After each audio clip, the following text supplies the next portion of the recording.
हुकूमत सुस्त किरोना चुस्त। कराची में किरोना 35% थी वियो। ॾींहंनि अंदरि किरोना जी शरह आसमाननि खे छुअण लॻी। टास्क फोर्स जे इजलास में सूबे में तालीमी सरगर्मियूं जारी रखण जो फ़ैसिलो। रश वारियुनि जायुनि ते मास्क पाइण लाज़मी करार। जेके सरकारी ऑफिसर मास्क न पाईंदा उन्हनि जे हिक ॾींहं जी पघार काटी वेंदी। वॾनि शहरनि में ओमिक्रॉन तेज़ीअ सां फैलिजी रहियो आहे। मस्बत केसिस जी तादाद 70% ताईं आहे। वज़ारत सिहत ख़तरे जी घंटी वॼाए छॾी। मुल्क में किरोना जी शरह 8% खां वधी वई। कराचीअ में किरोना केस वधण सां NCOC अलर्ट।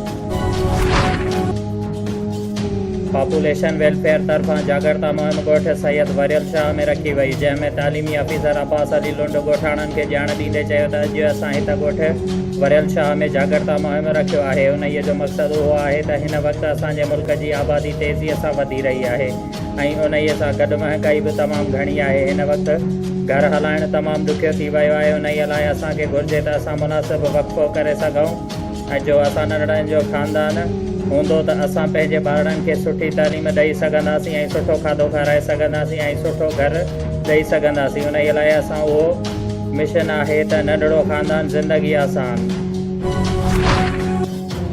68 मोरीअ में कर्नल ट्रे चक मिर्ज़ा ॻोठ में मुख़्तलिफ़ शहरनि मां सामान ख़रीद करण बहाने ऐं कन खां हार वठण बहाने सामान वठी रफू चकर थी फरार थींदड़ शहमी रोड वलद बेलियोड खे काफ़ी टाइम खां पोइ पकिड़े वरितो ऐं पुलिस हवाले कयो। जॾहिं त उहा ख़बर इलाइक़े में फैलिजी वई त मुख़्तलिफ़ शहरनि मां दुकानदार मीर अहमद बिरोही, जंहिंखां 15,000 जा हार, मिर्ज़ा ॻोठ जो दुकानदार ख़ालिक़दाद बिरोही 5,000 हार, परवेज़ बिरोही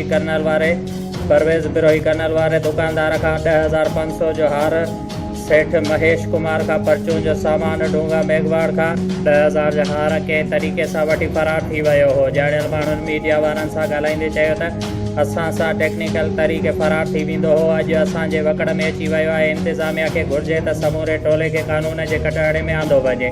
पुलिस इंचार्ज यार मोहम्मद चांडीअ चयो त सॼे गिरोह खे गिरफ़्तार कयो वेंदो।